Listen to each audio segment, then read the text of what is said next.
November the 3rd, 1943. Bougainville Island, Solomon Islands. Corporal Daniel Fletcher crouched behind a fallen mahogany log, his M1 Garand, empty and useless in his hands. The metallic ping of the ejecting clip had just echoed across the jungle clearing, a sound so distinctive that every Marine within 50 yards recognized it instantly. So did the Japanese. From concealed positions 30 yards distant came something Fletcher had never heard before: laughter. High-pitched, mocking laughter mixed with shouted Japanese phrases that needed no translation. The enemy had learned to recognize that 8-round ping as the sound of vulnerability, the precise moment when an American rifleman was at his weakest. Imperial Army training manuals now instructed soldiers to count shots and rush forward the instant they heard that distinctive metallic chime. Fletcher fumbled for a fresh clip as a movement erupted from the tree line. 3 Japanese soldiers charged toward his position, their Arisaka rifles fitted with bayonets that caught the filtered sunlight. They had 8 seconds, maybe 10, before he could reload and bring his weapon back into action. Standard infantry doctrine suggested this was more than enough time to close 30 yards of open ground and overwhelm an isolated rifleman. But those Japanese soldiers had made a critical miscalculation. They had heard the ping. They had counted Fletcher's 8 shots. What they had not accounted for was what 8 rounds from an M1 Garand could accomplish in the 12 seconds before that sound ever occurred. The weapon, American ordnance experts had dismissed as too complicated for field conditions, was about to demonstrate that sometimes the most criticized sound in modern warfare was not a weakness to be exploited, but a eulogy for those foolish enough to believe it represented opportunity. If you're enjoying this deep dive into the story, hit the subscribe button and let us know in the comments from where in the world you are watching from today. The M1 Garand had entered Marine Corps service in 1941 amid controversy that bordered on open rebellion among infantry units. Designed by Canadian-born engineer John Garand and adopted by the US Army in 1936, the rifle represented a radical departure from the bolt-action weapons that had dominated infantry combat since the Franco-Prussian War. Its semi-automatic operation promised unprecedented firepower. But Marines who had carried the reliable Springfield 1903 through training viewed the new weapon with deep suspicion. Corporal Fletcher had received his M1 Garand in March of 1943 during the regiment's reorganization at Camp Elliott, California. The rifle felt alien compared to the Springfield he had qualified with during boot camp. At 9.5 pounds, fully loaded, it weighed nearly 2 pounds more than the bolt-action weapon. Its 43.5-inch length made it cumbersome in the confined spaces of transport, ships and jungle terrain. Most controversially, its N-block clip system required loading all 8 rounds simultaneously through the top of the action, a process that seemed designed to jam fingers and create malfunctions under field conditions. The technical specifications suggested a weapon that pushed the boundaries of a reliable infantry arms. The M1 fired the .30-06 cartridge, the same powerful round used in the Springfield, but delivered it through a gas-operated, rotating bolt system that recycled automatically after each shot. This eliminated the manual bolt manipulation required between rounds, theoretically allowing a trained rifleman to maintain aimed fire at a cyclic rate approaching 40 to 50 rounds per minute. The 8-round N-block clip fed directly into the rifle's internal magazine, and when the final round was fired, the empty clip was ejected automatically through the top of the action with that distinctive metallic ping. It was this sound, this unavoidable acoustic signature of an empty weapon, that dominated discussions among Marines preparing for Pacific deployment. Gunnery sergeants during training exercises had warned that the ping would alert enemy forces to vulnerability, creating tactical liabilities that might outweigh the weapon's firepower advantages. Some Marines developed elaborate techniques to muffle the sound or catch the ejecting clip before it hit the ground. Others advocated firing 7 rounds and manually ejecting the clip to reload before reaching the vulnerable 8th shot. Fletcher had wrestled with these concerns during 3 months of intensive training that transformed Camp Elliott into a simulation of Pacific combat conditions. His rifle company had conducted live-fire exercises designed to replicate jungle warfare, advancing through dense vegetation while engaging pop-up targets that appeared at ranges of 15 to 75 yards. The M1's performance during these exercises had been inconsistent. When it functioned properly, the weapon delivered devastating, accurate fire that overwhelmed targets before they could effectively respond. But malfunctions occurred with troubling frequency. Clips that failed to seat properly, gas systems that fouled after extended firing, and extractors that broke under the stress of rapid operation. The Marines' skepticism was rooted in hard-won experience from Guadalcanal, where the 1st Marine Division had discovered that infantry weapons faced environmental challenges no peacetime testing could anticipate. Jungle humidity caused ammunition malfunctions. Coral dust infiltrated mechanisms designed for temperate climates. The constant exposure to salt air corroded metal components within days. Bolt-action rifles, like the Springfield, had proven remarkably tolerant of these conditions, their simple mechanical operation continuing to function even when maintenance was delayed by combat operations. The M1 Garand, with its complex gas system and multiple moving parts, seemed poorly suited for an environment that destroyed sophisticated machinery. Yet the tactical mathematics of Pacific combat were forcing a fundamental recalculation of infantry weapons doctrine. Japanese defensive tactics had evolved significantly since the war's opening months. Early banzai charges, while psychologically terrifying, had proven too suicidal against prepared American positions.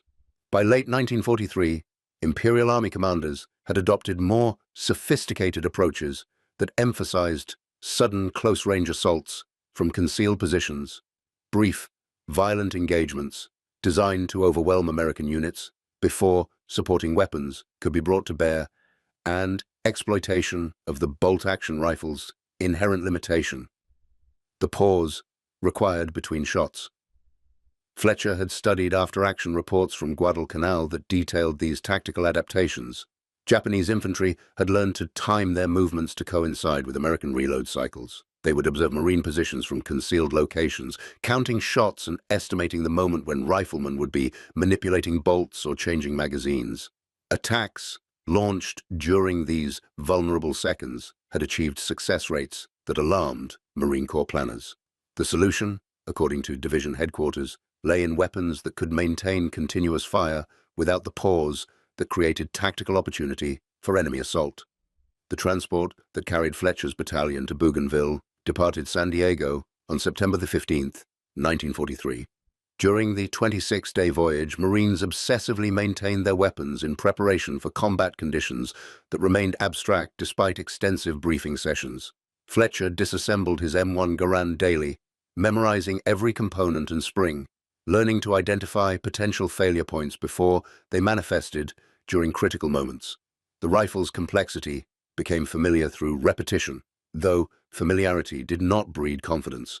Intelligence briefings during the voyage painted a picture of an enemy who had studied American tactics with the same intensity that Marines had studied Japanese methods. Captured documents indicated that Imperial Army training now included specific instruction on exploiting the M1 Garand's characteristics. Japanese soldiers were taught to recognize the weapon's distinctive report, count its 8-round capacity, and listen for the ping that signaled reloading vulnerability. Some documents suggested that Japanese infantry carried extra ammunition specifically to match their rate of fire to American semi-automatic rifles, creating suppressive bursts timed to coincide with anticipated enemy reload cycles. Fletcher's first combat engagement occurred on November 1, 1943, during the initial landing operations on Bougainville's western shore. The experience lasted less than 3 minutes, but revealed everything the training exercises had failed to teach. Japanese positions that had seemed clearly identified during the pre-landing bombardment materialized from unexpected angles, their fields of fire interlocking in ways that channeled Marine advances into prepared killing zones. Fletcher's squad encountered a machine gun position concealed in a coral outcropping 45 yards from the beach, its crew executing practiced fire discipline that suggested months of preparation for exactly this moment. The engagement that followed demonstrated the M1 Garand's combat potential in ways that training had never approached. Fletcher's first shot struck the machine gun position at a range where his Springfield would have required careful aim and breath control. The semi-automatic action allowed him to fire again immediately, adjusting for the target's slight movement without losing sight picture. His third and fourth rounds were fired in the time it would have taken to cycle a bolt-action weapon once. By his sixth shot, the enemy position had fallen silent, its crew suppressed or eliminated by a volume of fire that exceeded their tactical calculations. But it was the aftermath of that engagement that revealed the double-edged nature of the weapon Fletcher carried. As his eighth round left the chamber, the distinctive ping of the ejecting clip echoed across the beach like a dinner bell announcing vulnerability. Enemy riflemen, who had remained concealed during Fletcher's initial fire, suddenly emerged from spider holes and coral formations, their training directing them toward the sound that indicated an unarmed American. Fletcher dropped behind a log and struggled to load a fresh clip while rifle rounds impacted around his position, each near miss, confirming what the skeptics had predicted. The ping was a tactical liability that might cost more lives than the weapon's firepower could save. The mathematics of that first engagement haunted Fletcher during the 2 weeks that followed. He had eliminated or suppressed multiple enemy soldiers with rapid, accurate fire that would have been impossible with a bolt-action rifle.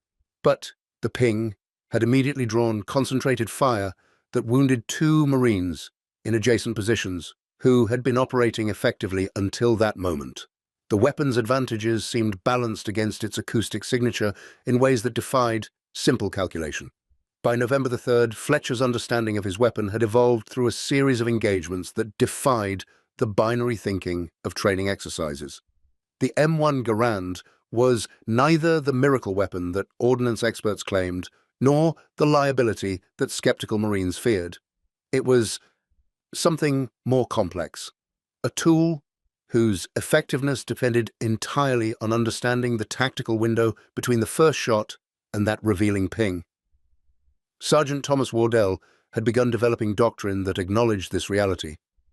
The 34-year-old veteran from Pittsburgh had carried a Springfield through the First World War's final months and recognized patterns that younger Marines missed. During a squad briefing on the morning of November the 3rd, Wardell outlined his tactical philosophy with characteristic bluntness. "The Japs think they've figured us out," Wardell said, using a stick to draw firing positions in the volcanic soil. "They count our shots.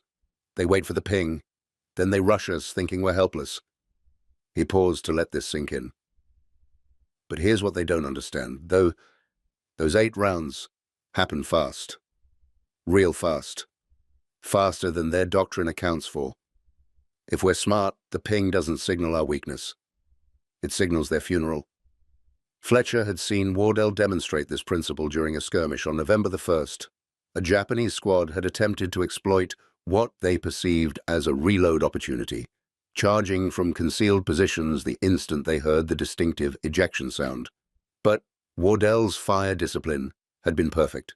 His 8 rounds had been distributed across visible threats with mechanical precision. 2 shots per target, delivered in the 4 seconds before the enemy could close half the distance to his position. By the time the ping announced his empty rifle, 4 Japanese soldiers lay dead or wounded, their advance broken before it truly began. The tactical concept Wardell was articulating represented a fundamental shift from conventional rifle doctrine. Traditional marksmanship emphasized conservation of ammunition, careful aim, and 1 shot per target. The M1 Garand's 8-round capacity encouraged different thinking, rapid engagement of multiple threats, acceptance of higher ammunition consumption in exchange for overwhelming firepower, and trust that the weapon's semi-automatic action could deliver decisive results before vulnerability became critical. Fletcher's squad occupied a defensive position along the perimeter of the Marine beachhead, a hastily prepared line of foxholes and fallen timber that marked the boundary between American-controlled territory and the dense jungle beyond. Intelligence reports suggested that Japanese forces were probing for weaknesses, conducting reconnaissance in force to identify opportunities for the major counterattack that everyone knew was coming.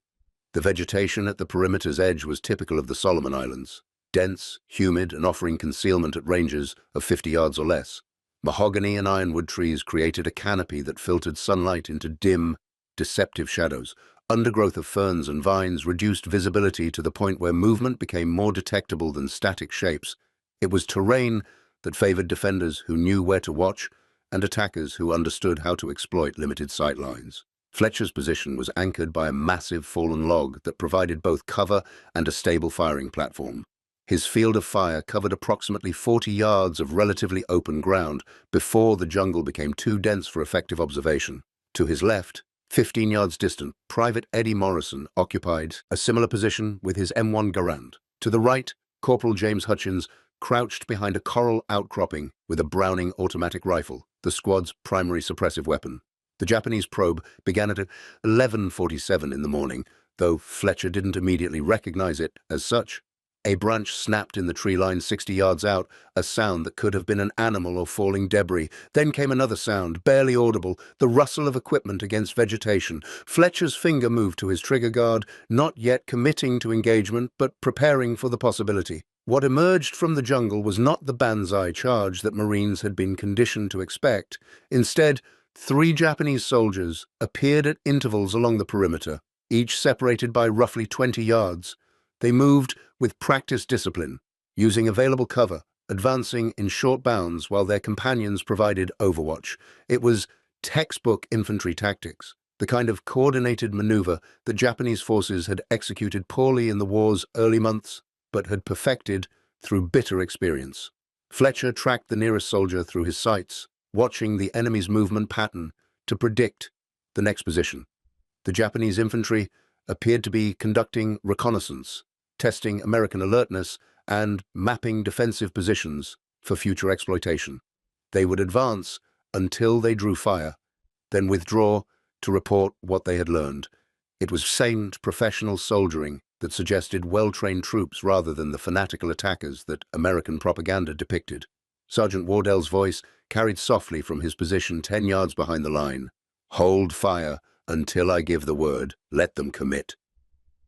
The discipline required to watch enemy soldiers advance without responding contradicted every instinct Fletcher had developed during training. His M1 Garand was loaded and ready, its 8 rounds representing overwhelming firepower against the exposed targets moving through his field of fire. But Wardell's tactical sense was allowing the Japanese to reveal their full strength before committing to engagement. Additional enemy soldiers emerged from the tree line, their numbers growing from 3 to 7, then to a dozen. This was no reconnaissance patrol. It was the advance element of an assault force moving forward to draw American fire and identify defensive positions before the main attack commenced. Fletcher could see more movement in the shadows beyond, indistinct shapes that suggested platoon or company strength forces massing for coordinated attack. 8 rounds. Wardell's voice came again, still calm, despite the tactical situation developing before them. "Make them count. Fire on my command." Fletcher had loaded his rifle 20 minutes earlier, a fresh 8-round clip that represented 12 seconds of sustained combat capability. The mathematics were unforgiving. A dozen visible targets with more behind them, opposed by 3 Marines with M1 Garands and Hutchins with the buck. The conventional calculation suggested they were outnumbered and should call for support from reserve positions. But Wardell understood something about firepower density that changed those calculations entirely. The Japanese advance reached 30 yards, close enough that Fletcher could distinguish individual features and equipment details. These were experienced soldiers, their movements confident and coordinated. They had fought Americans before and learned to respect Marine marksmanship while adapting tactics to minimize exposure. Some carried grenades in easy reach, preparing for the final rush that would overwhelm the defensive line through close combat, where rifle accuracy became irrelevant. "Now," Wardell said, the single syllable cutting through jungle humidity like a blade. Fletcher's first shot struck the lead Japanese soldier center mass at 28 yards. The 30-06 round's impact dropped the man instantly, but Fletcher's finger was already releasing and re-engaging the trigger.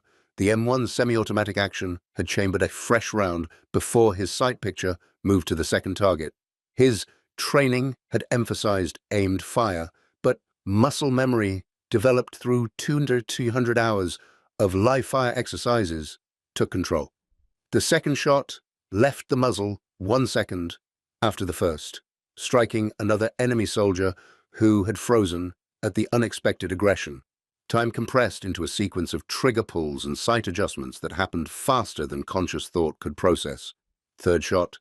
A Japanese soldier attempting to dive for cover fell midway through his movement. Fourth shot. A target partially concealed behind a tree trunk was struck in the exposed shoulder, the impact spinning him into open ground. The rifle's recoil was manageable, its gas-operated action absorbing energy that would have made rapid bolt-action fire impossible. Morrison opened fire from Fletcher's left, his M1 Garand adding its distinctive report to the crescendo of semi-automatic fire.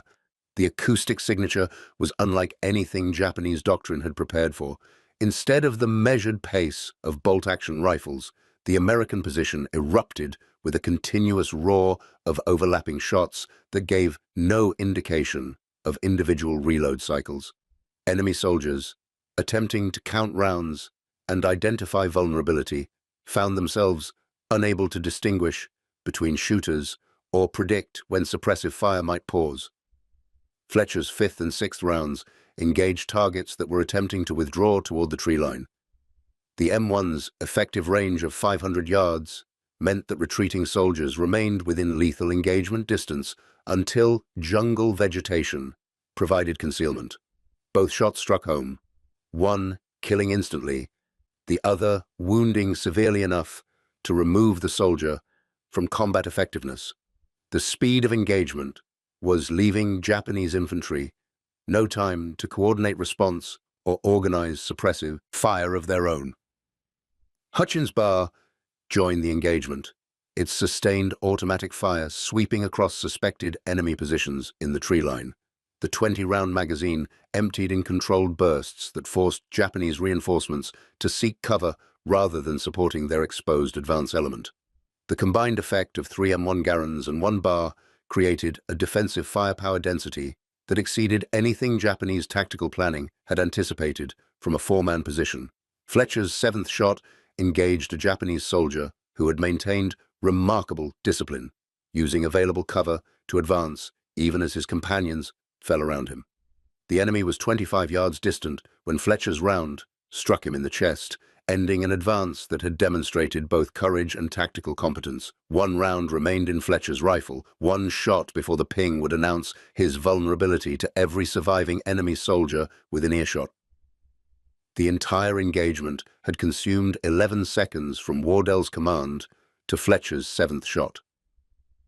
In that span, the tactical situation had been fundamentally transformed. The Japanese probe that had confidently advanced across open ground was shattered, its survivors seeking whatever concealment the terrain offered. Bodies scattered across the killing zone testified to firepower that exceeded enemy calculations by orders of magnitude. Fletcher's eighth round engaged the final visible target, a Japanese soldier who had frozen behind inadequate cover, apparently paralyzed by the devastating volume of American fire. The shot struck true, and immediately the M1's action ejected its empty en-bloc clip with that distinctive metallic ping that echoed across the sudden silence.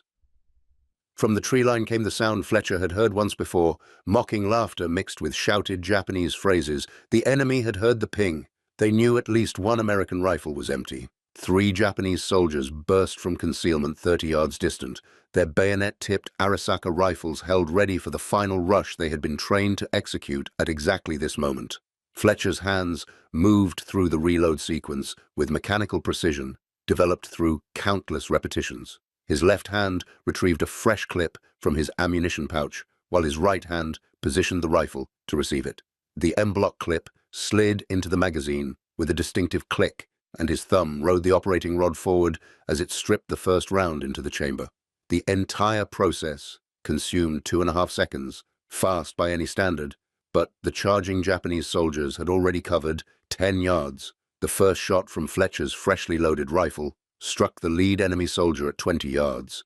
The second shot, fired 1 second later, hit the soldier to his left. The third round struck the final attacker at 15 yards, close enough that Fletcher could see the expression change from confident aggression to shocked recognition in the instant before impact. 12 seconds. That was the window the Japanese had miscalculated. They had learned to recognize the ping as a signal of vulnerability and their tactical doctrine had been modified to exploit that perceived weakness. But their training had not accounted for what could happen in the 12 seconds before that sound occurred. 8 rounds from an M1 Garand, delivered by a Marine who understood fire discipline and target priority, could eliminate or suppress an entire squad before the enemy closed to effective assault range. More critically, the enemy doctrine had failed to account for reload speed. The Japanese tactical assumption, based on experience with bolt-action rifles, suggested that American riflemen required 8 to 10 seconds to reload under combat stress. The M1's N-block clip system, when operated by properly trained personnel, reduced that time by more than half. The vulnerability window that Japanese soldiers had been taught to exploit lasted barely long enough to cross 15 yards of open ground, and any enemy who committed to that charge found themselves facing a reloaded weapon before reaching effective bayonet range. The silence that followed was broken only by Hutchins reloading his Bayard and Morrison's labored breathing. The engagement had lasted approximately 20 seconds from first shot to final enemy casualty. The Japanese probe force of 12 to 15 soldiers had been effectively neutralized, with survivors withdrawing into jungle cover that precluded further engagement. Fletcher's ammunition expenditure was precisely 11 rounds, 8 from his initial clip, 3 from his reload. He had eliminated or severely wounded 6 enemy soldiers, possibly more, given the confused tactical situation and difficulty confirming hits through jungle vegetation. Sergeant Wardell moved forward to Fletcher's position, his eyes scanning the killing zone with professional assessment. "That's how it's done," he said quietly. "They heard the ping. They thought they had you. But 8 rounds happened so fast, they never had a chance to count properly. By the time they realized what had hit them, you were reloaded and ready."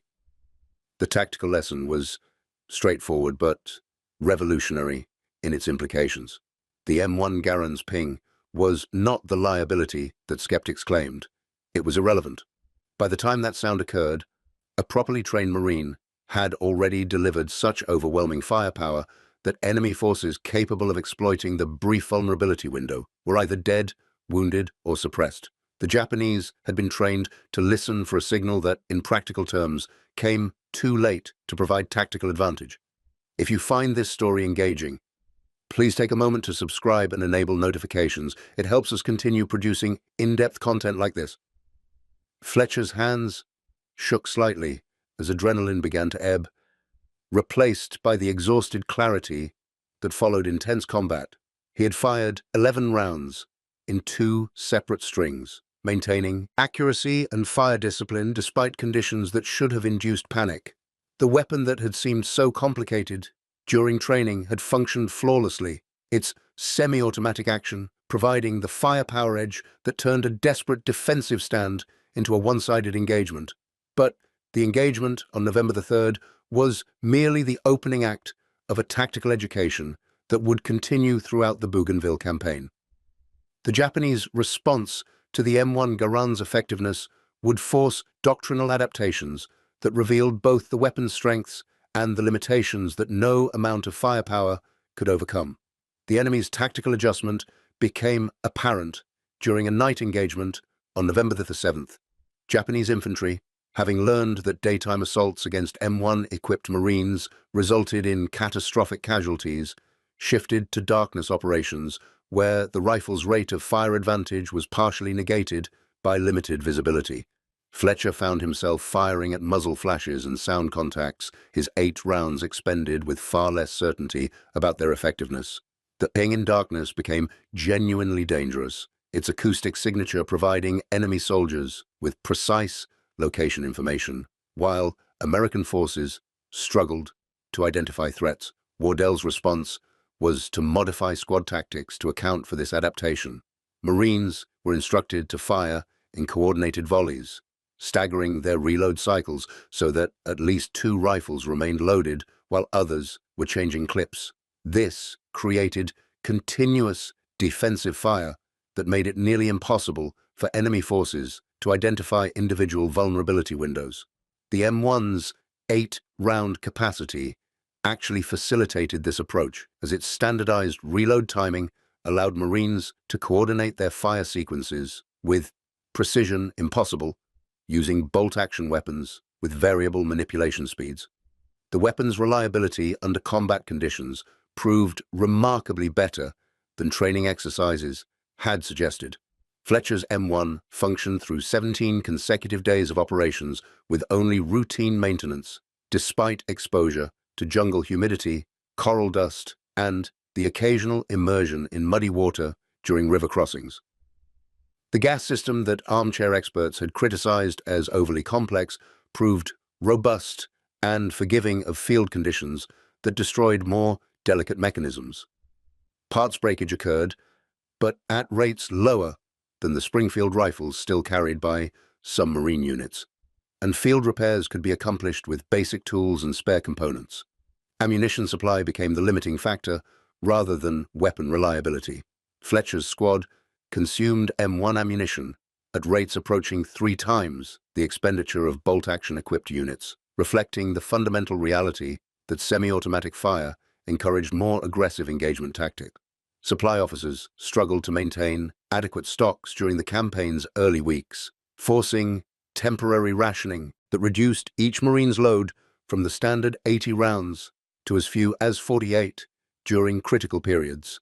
The tactical implications of this ammunition consumption sparked debates within Marine Corps headquarters that would influence procurement decisions for the remainder of the war. Some officers argued that the M1's increased firepower was offset by logistical complications that strained supply lines already stretched thin by Pacific distances. Others countered that the weapon's effectiveness in reducing casualties and shortening engagements actually improved overall operational efficiency by keeping more Marines combat effective. Fletcher's personal experience supported the latter argument. During his 2 months on Bougainville, he participated in 14 significant combat engagements and countless minor skirmishes. His M1 Garand was credited with 23 confirmed enemy casualties and an estimated 15 to 20 additional hits that could not be verified due to battlefield conditions. More significantly, Fletcher never required medical evacuation, despite multiple situations where Japanese forces closed to ranges where bolt-action rifles would have provided inadequate defensive fire. The weapon's rate of fire had saved his life on at least 4 occasions that he could clearly identify, and probably more where the deterrent effect of rapid semi-automatic fire prevented enemy assaults from fully developing. The Japanese tactical adaptation to the M1 Garand continued throughout late 1943 and into the following year. Enemy forces began employing longer-range engagement tactics that negated some of the semi-automatic advantage, using concealed positions at 200 to 300 yards, where careful aimed fire mattered more than rapid shooting. They developed infiltration techniques that allowed small units to penetrate American lines without triggering the massed fire that made frontal assaults suicidal. Most significantly, they abandoned the practice of listening for the ping as a signal for immediate assault, having learned through brutal casualties that this acoustic cue provided no exploitable advantage against competent riflemen. Intelligence reports from captured Japanese soldiers revealed the psychological impact of facing M1-equipped Marines. One prisoner, interviewed on December 12, 1943, described the American rifle as continuous thunder that gives no time to respond. Another stated, the Japanese infantry had been trained to expect pauses in American fire that would allow coordinated rushes, but these pauses never materialized when facing Marines with semi-automatic weapons. The testimonies suggested that the M1 Garand's psychological effect exceeded even its considerable material advantages, creating a perception of overwhelming American firepower that influenced enemy tactical decisions at every level. By January 1944, when Fletcher's battalion rotated off Bougainville for rest and refit in New Caledonia, the M1 Garand's reputation within the Marine Corps had undergone complete transformation. The weapon that had been distributed amid skepticism and concern was now the most sought-after rifle in the Pacific theater. Marines in units, still equipped with Springfield bolt actions, lobbied aggressively for M1 allocation, and the few remaining doubters found their objections dismissed by combat veterans who had experienced the weapon's effectiveness firsthand. Fletcher's M1 Garand was retained for the next operation, its serial number recorded in his service record as a weapon that had performed flawlessly through conditions that would have justified replacement. He had fired approximately 140 rounds through the rifle during 2 months of combat operations, and examination by armory personnel revealed wear patterns consistent with designed specifications. The gas system showed no signs of the fouling that critics had predicted, and the operating rod maintained proper headspace despite exposure to environmental extremes. The statistical analysis conducted by Marine Corps intelligence officers painted a clear picture of the M1's tactical impact. Units equipped with semi-automatic rifles achieved casualty ratios against Japanese infantry that averaged 3-to-1 in favor of American forces, compared to roughly 0.8-to-1 for bolt-action equipped units in similar tactical situations. Engagement durations were reduced by an average of 40%, and the frequency of successful Japanese close assaults dropped by more than half when facing Marines with M1 Garands.